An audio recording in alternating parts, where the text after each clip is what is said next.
বগুড়া শহরের কানুসগাড়ি এলাকায় একটি কুকুরকে ধারালো অস্ত্র দিয়ে জখম করার অভিযোগে ফার্নিচার ব্যবসায়ীকে গ্রেপ্তার করেছে পুলিশ।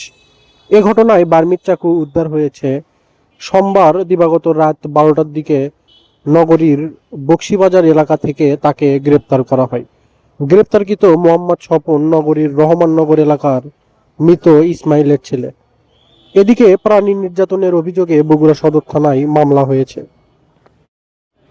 মামলাটি সোমবার দায়ের করেন বাংলাদেশ অ্যানিমাল ওয়েলফেয়ার অ্যাসোসিয়েশন বাওয়া বগুড়া শাখার আহ্বায়ক সদস্য মোহাম্মদ ইমরান হোসেন। মামলার এজাহারে বলা হয়, সোমবার দুপুরে খবর পেয়ে ইমরান হোসেন কানুসগাড়ি এলাকার ইন্ডিপেন্ডেন্ট হাসপাতালের পশ্চিম পাশের একটি গলিতে গিয়ে একটি সাদা কালো রঙের পথকুকুরকে গুরুতর আহত অবস্থায় ড্রেনে পড়ে থাকতে দেখেন। পরে স্থানীয় দুই ব্যক্তি সাদিকুল ইসলাম ও রাফিত ইয়াসাদের সহযোগিতায় কুকুরটিকে উদ্ধার করে জলশ্বরীতলা এলাকায় একটি পশু চিকিৎসা কেন্দ্রে নেওয়া হয়। এজাহারে বলা হয়, উপজেলা প্রাণী সম্পদ দপ্তরের কর্মকর্তা সহ জেলা প্রাণী সম্পদ বিভাগের একটি সমন্বিত চিকিৎসক দল কুকুরটির জরুরি চিকিৎসার ব্যবস্থা করে। অস্ত্রোপচার সহ প্রয়োজনীয় চিকিৎসার পর প্রাণীটির শারীরিক অবস্থার উন্নতি হয়েছে। বাদীর অভিযোগ, স্থানীয় লোকজনের সঙ্গে কথা বলে জানা যায়, স্বপন ধারালো অস্ত্র দিয়ে উদ্দেশ্যপ্রণোদিতভাবে কুকুরটিকে আঘাত করে গুরুতর জখম করেন।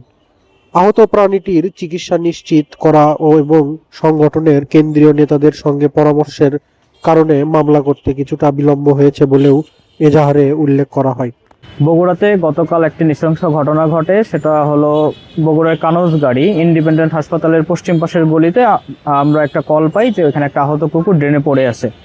পরবর্তীতে আমি ঘটনাস্থলে উপস্থিত হয়ে স্থানীয় দুজন ব্যক্তির সহযোগিতায় ওটাকে উদ্ধার করে নিয়ে প্রথমে আমরা একটা বেসরকারি হসপিটালে যাই, সেখানে ট্রিটমেন্ট শুরু করা হয়। তারপরে আমরা আবার পুনরায় ঘটনাস্থলে গিয়ে জানতে পারি যে ওখানে মোহাম্মদ স্বপন নামের একজন এই কুকুরটাকে দা বা ধারালো কিছু দিয়ে কোপ দিয়ে আহত করছে। পরবর্তীতে আমরা থানায় আসি, মামলা করি এবং সেই অনুযায়ী পুলিশ ব্যবস্থা নিচ্ছে আর কি। ইতিমধ্যে হয়তো আপনারা জানেন যে আসামি গ্রেপ্তার হয়েছে। আমরা animal welfare association Bangladesh animal welfare যে অ্যাসোসিয়েশন রয়েছে তার একজন সদস্য আমাদেরকে ফোন করে যে আমরা একটি কুকুরকে আহত অবস্থায় পেয়েছি, একটি ড্রেন থেকে উদ্ধার করেছি, একটা প্রাইভেট ক্লিনিকের দিকে নিয়ে যাচ্ছে। আমরা তাৎক্ষণিকভাবে উপজেলা প্রাণী সম্পদ দপ্তর ও ভেটেরিনারি হসপিটাল বগুড়া সদরের ভেটেরিনারি মেডিকেল টিম উপস্থিত হই এবং কুকুরটিকে গুরুতর মুমূর্ষ অবস্থায় আহত অবস্থা আমরা পাই। তখন কুকুরটি রক্তক্ষরণ হয়ে একেবারে মৃতপ্রায় অবস্থা। এরপর আমরা আমাদের অস্ত্রোপচার শুরু করি, প্রচুর সাপোর্টিভ ট্রিটমেন্ট দেয়। এক পর্যায়ে কুকুরটাকে আমরা অ্যানেস্থেসিয়া দিয়ে পুরো প্রক্রিয়ার মধ্য দিয়ে কুকুরটিকে আমরা পোস্ট অপারেটিভ কেয়ার নেই এবং গতকাল থেকে গত রাত এবং এখন পর্যন্ত কুকুরটা অনেকটাই সুস্থ, তার জ্ঞান ফিরেছে এবং স্বাভাবিক সে মুভমেন্ট করতেছে। ইমরান হোসেন নামে একজন ব্যক্তি উপজেলা প্রাণী সম্পদ কর্মকর্তা এবং জেলা ভেটেরিনারি সার্জন সহ থানায় এসে অভিযোগ করেন যে কানুসগাড়ি এলাকায় স্বপন নামে একজন ব্যক্তি একটি কুকুরকে কোবাই আহত করছে।